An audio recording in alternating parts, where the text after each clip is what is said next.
మిత్రులారా ఒక్కసారి మీరు ఆలోచించాలని చెప్పి నేను కోరుతా ఉన్నా. ఈరోజు కేవలం 3 నెలల కాలంలో డిసెంబర్ 7 నాడు శాసనసభకు ఎన్నికలైనాయి. మళ్ళీ ఏప్రిల్ 11 నాడు పార్లమెంట్ ఎన్నికలు వచ్చినాయి. 3 నెలల లోపల ఎలక్షన్లు వచ్చినాయి. మళ్ళీ అందరూ కూడా మీ దగ్గరికి వస్తా ఉన్నారు. ఈరోజు ఈ ఎన్నికతో ఏం జరుగుతుంది ఏం జరుగుతుంది అనేది కూడా మీరు అర్థం చేసుకోవాల్సిన అవసరం ఉంది. ఒక ఆయన అంటున్నాడు కాంగ్రెస్ ఆయన, ఇంకొక ఆయన బీజేపీ ఆయన అంటా ఉన్నాడు ఈ ఎన్నికలతో కేసీఆర్కి సంబంధమే లేదు, ఇది రాహుల్ గాంధీకి మోడీకి సంబంధించిన ఎన్నిక అంటా ఉన్నాడు. అది శుద్ధ అబద్ధం, పచ్చి తప్పు, దుర్మార్గమైన మాట అని చెప్పి కూడా నేను మీకు ఈ సందర్భంగా విజ్ఞప్తి చేస్తా ఉన్నా. ఈ దేశంలో అయితే మోడీ లేకపోతే రాహుల్ గాంధీ వాళ్ళిద్దరే ఉన్నట్టు, వాళ్ళిద్దరి కంటే గొప్ప వాళ్ళు ఎవరు ఈ దేశంలో లేనట్టు, మిగతా వాళ్ళు ఎవరికి సత్తా లేనట్టు ఈరోజు నోటికొచ్చినట్టు కొంతమంది మాట్లాడుతూ ఉన్నారు. ఒక్క మాట దయచేసి మీరు ఆలోచించాలని చెప్పి నేను విజ్ఞప్తి చేస్తా ఉన్నా. దేశంలో ఉన్న రాజకీయ పరిస్థితి ఎట్లా ఉన్నదో కూడా మీరు గ్రహించాలని చెప్పి కూడా నేను కోరుతా ఉన్నా. 5 ఏళ్ల కిందట 2014లో ఆనాడు భారతదేశం మొత్తం కూడా ఆనాడు నరేంద్ర మోడీ గారి హవా నడిచింది. ఆ నరేంద్ర మోడీ హవాలో ఈయనేదో గుజరాత్ ముఖ్యమంత్రిగా బాగా పనిచేసిందట, రేపటి రోజున ప్రధానమంత్రి అయితే కూడా బాగా చేస్తాడట అని చెప్పి దేశం మొత్తం ఓట్లేసి 280 స్థానాలు నరేంద్ర మోడీ గారి పార్టీకి ఇచ్చి ఎవరి అవసరం లేకుండా సొంతంగా ఆయన ప్రభుత్వాన్ని ఏర్పాటు చేసుకునే ఒక పరిస్థితిని ప్రజలు కల్పిస్తున్నారు. మరి 5 ఏళ్లలో మోడీ గారు ఏం చేసిండయ్యా ఈ దేశానికి తెలంగాణ కంటే? ఏమీ లేదు. శుష్క ప్రియాలు, శూన్య హస్తాలు. నిన్న వచ్చిండు, పాలమూరుకు వచ్చిండు నిన్న. ఒక్క మాట మీరు ఆలోచించండి. 5 ఏళ్లు పనిచేసిన ప్రధానమంత్రి దేశానికి ఏం చెప్పాలి? ఏదన్నా రాష్ట్రానికి వస్తే ఇగో మీ రాష్ట్రానికి ఈ పని చేసినా, మీకు ఇగో ఈ ప్రాజెక్టుకు, మీ దేవాదులకో, మీ కాళేశ్వరానికో, మీ పాలమూరు ఎత్తిపోతల పథకానికో జాతీయ హోదా ఇచ్చిన 90% పైసలు కేంద్ర ప్రభుత్వం నుంచి నేనే పంపుతున్నా. ఆంధ్రప్రదేశ్లో పోలవరం అనే ప్రాజెక్టుకు ఎట్లానైతే గోదావరి మీద కడుతున్న ప్రాజెక్టుకు 90% పైసలు కేంద్రం నుంచి పంపుతున్నానో మీకు కూడా అట్లే పంపుతున్నా అని చెప్పాలి. లేదా భవిష్యత్తులో మళ్ళీ గెలిపిస్తే అప్పుడన్నా చేస్తా, నాకు బుద్ధి వచ్చిందని చెప్పాలి. ఇవేమీ లేదు. చేసింది ఒక్క మంచి పని లేదు దేశంలో. కేవలం వచ్చి 4 తిట్లు తిట్టి అవతల పడ్డాడు. మాట్లాడితే ఈ మధ్యన కొత్త మాట ఒకటి నేర్చుకున్నాడు, మేబీ చౌకీదార్ అంటాడు. నేను కాపలదారుని అంటాడు ఇవాళ నరేంద్ర మోడీ. అయ్యా ప్రధానమంత్రిగా కూర్చొని ఆయన అంటే కాపలదారు అయిపోయింది, ఆఖరికి చౌకీదార్ అయిపోయింది ఆయన. ఆలోచించమని కోరుతున్నా. ఒక ఆయననేమో చౌకీదార్ అంటాడు, ఇంకొక ఆయననేమో మా ముత్తాత ఈ దేశాన్ని నడిపిండు, మా నాయనమ్మ ఈ దేశాన్ని నడిపింది, మా నాయన ఈ దేశాన్ని ఏలిండు, కాబట్టి ఈ దేశానికి ఠేకేదారు నేనే అని ఇంకొక ఆయన రాహుల్ గాంధీ అనుకుంటా ఉన్నాడు. ఈ దేశానికి కావాల్సింది ఈరోజు ఓ చౌకీదారో ఓ ఠేకేదారో కాదు. ఈ దేశానికి ఇవాళ కావాల్సింది ఒక జోర్దార్, దమ్దార్, అసల్దార్, వఫాదార్, ఇమాన్దార్. ఒక్క మాటలో చెప్పాలంటే ఒక కేసీఆర్ కావాలనే మాట ఈ సందర్భంగా నేను మీకు విజ్ఞప్తి చేస్తా ఉన్నా. కేసీఆర్ గారి పథకాలకు పేరు మార్చి కాపీ కొట్టి నకలు కొట్టి మీరు ఈరోజు సిగ్గు లేకుండా ఇంకా మళ్ళా మమ్మల్ని అనొచ్చు, కానీ వాస్తవాలు వాస్తవాలే. రోజు మనం తెల్లారులేస్తే తిట్టే చంద్రబాబు నాయుడు కూడా ఇలా ఆంధ్రాలో అన్నదాత సుఖీభవ అనే ఒక కార్యక్రమం పెట్టి ఆంధ్ర రైతులకు కూడా 4 పైసలు ఇస్తున్నాడంటే అది కేసీఆర్ పుణ్యమా కాదా? ఒక్కసారి మీరు ఆలోచన చేయాలని చెప్పి నేను కోరుతా ఉన్నా. మన నినాదం రేపటి ఎన్నికల్లో ఒకటే, కారు 16 ఢిల్లీలో సర్కారు. ఈ నినాదంతో ముందుకు పోదాం. తప్పకుండా రేపు ఎర్రకోట మీద ఎవరు జాతీయ జెండా ఎగరేయాలో మనమే నిర్ణయిద్దాం తెలంగాణ ప్రజలుగా అనే మాట కూడా ఈ సందర్భంగా నేను మీకు విజ్ఞప్తి చేస్తా ఉన్నా. మీరు అడగొచ్చు, అన్నా 16తోని ఢిల్లీలో సర్కారు ఎట్లయితుందని మీరు అడగొచ్చు. ఎట్లయితుంది ఢిల్లీలో సర్కారు అంటే ఈరోజు దేశ రాజకీయ పరిస్థితి చూడండి. 2014లో ఉన్నట్టు ఇప్పుడు లేదు వాతావరణం. ఆ రోజు మోడీ గారి కత్తికి ఎదురు లేదు. ఈరోజు మోడీ గారి వేడి తగ్గింది, కాంగ్రెస్ ఏమో గాడి తప్పింది. మోడీ గారికి 150 సీట్లు దాటేటట్లు లేవు. మొత్తం కావాల్సింది 273 సీట్లు కావాలి. మోడీకి 150 దాటలేవు, కాంగ్రెస్కి 100 దాటలేవు. దేశంలో నాన్ కాంగ్రెస్, నాన్ బీజేపీ అంటే కాంగ్రెస్ అంటే ఇష్టం లేని పార్టీలు, బీజేపీ అంటే ఇష్టం లేని పార్టీలు చాలా ఉన్నాయి, మనతో కలిసి రావడానికి సిద్ధంగా ఉన్నాయి. పశ్చిమ బెంగాల్లో మమతా బెనర్జీ గారు తృణమూల్ కాంగ్రెస్, ఉత్తరప్రదేశ్లో మాయావతి గారు, అఖిలేష్ యాదవ్ గారు, ఒరిస్సాలో నవీన్ పట్నాయక్ గారు, ఆంధ్రప్రదేశ్లో జగన్మోహన్ రెడ్డి గారు, వీళ్ళందరూ కూడా ఇలా సిద్ధంగా ఉన్నారు.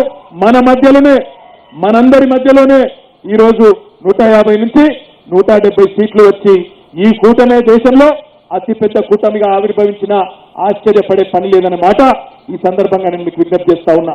మరి ఏమొస్తుంది రేపటి రోజున ఢిల్లీలో మనమే నిర్ణయాత్మకమైన పాత్రలో ఉంటే ఏమొస్తుందని మీరు అడగచ్చు. ఏమొస్తుందంటే ఈ దేశ పరిస్థితి ఉన్నది ఈరోజు జిస్కా లాఠీ ఉస్కా భేన్స్. ఎవరి దగ్గర కర్ర ఉంటే ఎవరి దగ్గర కట్టె ఉంటే వాడే బర్రెని మలుచుకొని పోతున్నాడు. చూడండి మీరు దేశం ఎట్లా నడుస్తున్నదో. రైల్వే మంత్రిగా మమతా బెనర్జీ ఉంటే రైళ్లు ఎక్కడ పోతున్నాయి? పశ్చిమ బెంగాల్ పోతాయి. లాలూ ప్రసాద్ యాదవ్ గారు రైలు మంత్రిగా ఉంటే రైలు ఎక్కడికి పోతుంది? బీహార్ పోతుంది. అవసరమైతే ఆయన అత్తగారు ఊరి దాకా కూడా పోతుంది.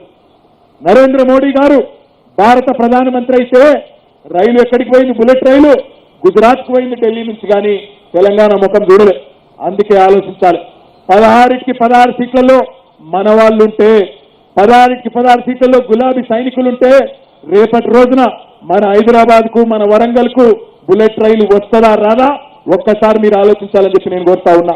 ఈరోజు మన కాళేశ్వరం ప్రాజెక్టుకు, మన దేవాదుల ప్రాజెక్టుకు, మన పాలమూరు ఎత్తిపోతల పథకానికి కేంద్రం నుంచి 90% పైసలు తెచ్చుకొని రాష్ట్రంలో మళ్ళీ కొత్తగా అప్పులు చేయకుండా కేంద్ర నిధులతోనే ఈ ప్రాజెక్టు కట్టుకోవాలంటే మన ఎంపీలు ఢిల్లీలో ఉండాలి, కేంద్రం జుట్టు మన చేతుల్లో ఉండాలి. తెలంగాణ గల్లీ నిర్ణయించాలి, ఢిల్లీలో జెండా ఎవరు ఎగరేయాలనే విషయాన్ని మాట కూడా నేను మీకు ఈ సందర్భంగా విజ్ఞప్తి చేస్తా ఉన్నా. ఇంకొక మాట కూడా దయచేసి మీరు ఆలోచించాలని చెప్పి నేను కోరుతా ఉన్నా. ఒక నాయకుడు కాంగ్రెస్ ఆయన అంటాడు జాతీయ పార్టీలతోనే అభివృద్ధి సాధ్యం. నేను అడుగుతున్నా ఈరోజు అసలు ఈ దేశంలో జాతీయ పార్టీలు ఎక్కడున్నాయి? పెద్ద నడుపుతారు కాంగ్రెస్ వాళ్ళు, బీజేపీ వాళ్ళు. కానీ మొత్తం దక్షిణాదిలో, దక్షిణ భారతదేశంలో 6 రాష్ట్రాలు ఉన్నాయి. ఈ 6 రాష్ట్రాల్లో 130 లోక్సభ స్థానాలున్నాయి. నేను ఈరోజు సవాల్ విసురుతా ఉన్నా కాంగ్రెస్ నాయకులకు, బీజేపీ నాయకులకు. ఒక్క రాష్ట్రం చూపెట్టండి దక్షిణ భారతదేశంలో 10 సీట్లు గెలిచే ఒక్క రాష్ట్రాన్ని చూపెట్టండి. 130 స్థానాలుండే దక్షిణ భారతదేశంలో పట్టుమని 10 సీట్లు గెలవలేని బీజేపీ కానీ కాంగ్రెస్ కానీ జాతీయ పార్టీ ఎట్లయితాయో ఒక్కసారి మీరు ఆలోచించాలని చెప్పి నేను కోరుతున్నా. మనం ప్రాంతీయ పార్టీ అయితే వాళ్ళు మనకంటే కొద్దిగా పెద్ద సైజు ప్రాంతీయ పార్టీ. మనకు మొన్నటి పార్లమెంటులో 11 మంది పార్లమెంట్ సభ్యులుంటే కాంగ్రెస్ కు 44 మంది ఉండే, బీజేపీకి కొద్దిగా ఎక్కువ ఉండే. అంతేగాని నిజమైన జాతీయ పార్టీలు ఏమి ఈరోజు దేశంలో లేవు. చిన్న ప్రాంతీయ పార్టీలు ఉన్నాయి, పెద్ద ప్రాంతీయ పార్టీలు ఉన్నాయి. పోనీ ఒక్క నిమిషానికి వాళ్ళు చెప్పేది నిజమే అనుకుందాం, జాతీయ పార్టీలతోనే అభివృద్ధి సాధ్యమనే సొల్లు పురాణం నిజమే అని ఒక్క నిమిషం అనుకుందాం. నిజంగా జాతీయ పార్టీలతోనే అభివృద్ధి సాధ్యమైతే 71 ఏళ్ళైంది భారతదేశానికి స్వాతంత్రం వచ్చి. ఎవరు నడిపిన దేశాన్ని? ఈ 2 జాతీయ పార్టీలే నడిపినాయి కదా. 55 ఏళ్ళు కాంగ్రెస్, 13 ఏళ్ళు బీజేపీ, 3 ఏళ్ళు జనతా పార్టీ. మరి మొత్తం నడిపిందే మీరు. మళ్ళీ ఈ రోజు వచ్చి జాతీయ పార్టీలతోనే అభివృద్ధి సాధ్యమంటే ఇంకెన్ని రోజులు మభ్య పెడతారు? ఇంకెన్ని రోజులు మోసపుస్తారు? ఇంకెన్ని రోజులు ఈ అరిగిపోయిన గ్రామ్ ఫోన్ రికార్డు లాంటి, పాత చింతకాయ పచ్చడి లాంటి డైలాగులు ఎన్ని రోజులు చెప్తారని అడుగుతా ఉన్న కాంగ్రెస్ బీజేపీ మిత్రులు. మిమ్మల్ని కూడా చదువుకున్న మా అన్నదమ్ములు ములుగులో ఆలోచించమని కోరుతున్నా. ఈరోజు దేశానికి ఏం కావాలి? ఒక ఆయన అంటాడు నేను చౌకీదారును, నేను మందిరం కడతా అంటాడు. ఇంకొక ఆయనేమో చౌకీదారు దొంగ అంటాడు. ఇదా మనకు కావాలి? ఎవరు దొంగ ఎవరు లంగ? ఆయన బోఫోర్స్ అంటే ఆయన రఫాయల్ అంటాడు. రోజు తెల్లారులేస్తే నువ్వు దొంగ అంటే నువ్వు దొంగ అనుకున్నాడు తప్ప అసలు విషయాల మీద లేదు చర్చ. ఒకసారి మీరు ఆలోచించండి. నరేంద్ర మోడీ ప్రభుత్వంలో ఇక్కడ మా ఆడబిడ్డలు ఇంతమంది ఉన్నారు. ఏం చేసిండయా మోడీ అంటే ఒక్క పని మాత్రం పక్కా చేసింది. మా ఆడబిడ్డలు వీళ్ళ భర్తలకు తెలియకుండా కొన్ని పైసలు దాచుకుంటారు. ఎందుకన్నా మంచిది ఎప్పుడైనా అవసరం పడతాయేమో అని చెప్పి పోపుల డబ్బాలలో పెట్టుకొని కొన్ని దాచిపెట్టుకుంటారు. పెద్ద నోట్ల రద్దుతోని ఆయన ఆ నోట్లన్నీ చెల్లకుండా మాత్రం పక్కా చేసిండు నరేంద్ర మోడీ గారు. నేను చెప్పింది వాస్తవమేనా? మొత్తానికి మొత్తంగా నోట్లు రద్దు చేసి నోట్ల మన్ను కొట్టిండు నరేంద్ర మోడీ. ఇలా పెద్ద పెద్ద మాటలు మాట్లాడుతున్నాడు. ఒకసారి మీరు ఆలోచించండి. ఎవరు అడిగినారు ఈ దేశంలో రామునికి మందిరం కావాలన్నా, మసీదు కావాలన్నా వాళ్ళని అడిగినరా? లొల్లి పెట్టిందా? పిల్లలకు చదువు కావాలి, కొలువులు కావాలి, మాకు మంచి సర్కారు దవాఖానాలు కావాలి, మాకు మంచి నాణ్యమైన రోడ్లు కావాలి, తాగునీరు కావాలి, మా గోదావరి నీళ్లు మా చెర్లలో పడితే బతికిపోతామని చెప్పి రైతులు అడుగుతున్నారు. రుణమాఫీ చేయమని అడుగుతున్నారు, పెట్టుబడి ఇవ్వమని అడుగుతున్నారు, ఆసరా పెన్షన్లు మంచిగా ఇవ్వమని అడుగుతున్నారు, మా పోడు భూములను ఆ సమస్య పరిష్కారం చేయమని అడుగుతున్నారు తప్ప ఈరోజు ఈ కాంగ్రెస్ వాళ్ళు బీజేపీ వాళ్ళు మాట్లాడే సొల్లు పురాణంలో దేశ ప్రజలకు ఆసక్తి లేదు. కానీ రెచ్చగొట్టి పబ్బం గడుపుకోవాలి. ఇద్దరి మధ్యలోనే నడవాలి వారు. అయితే రాహుల్ లేకపోతే మోడీ ఈ దేశంలో సిపాయిలే లేనట్టు వాళ్ళిద్దరి మధ్యలో నడవాలనే ఒక కుట్రపూరితమైన ఆలోచనతో ఈ రోజు వాళ్ళు వ్యవహారం చేస్తా ఉన్నారు. దయచేసి ములుగు నియోజకవర్గంలోని, ములుగు పట్టణంలోని, ములుగులోని వివిధ మండలాల నుంచి వచ్చిన మా అక్కలకు, చెల్లెలకు, అన్నలకు, తమ్ములకు చేతులు జోడించి నేను విజ్ఞప్తి చేస్తా ఉన్నా. ఇది మామూలు ఎన్నిక కాదు, ఇది దేశాన్ని మలుపు తిప్పే ఎన్నిక. జాతి పూర్తి స్థాయిలో మన వైపు చూస్తా ఉన్నది భారత జాతి. కేసీఆర్ లాంటి నాయకుడికి మొన్ననే శాసనసభలో గెలిపించినారు, పార్లమెంట్ లో కూడా తప్పకుండా మంచి ఫలితం వస్తుందనే ఒక ఆసక్తితో దేశం మొత్తం మన వైపే చూస్తా ఉన్నది.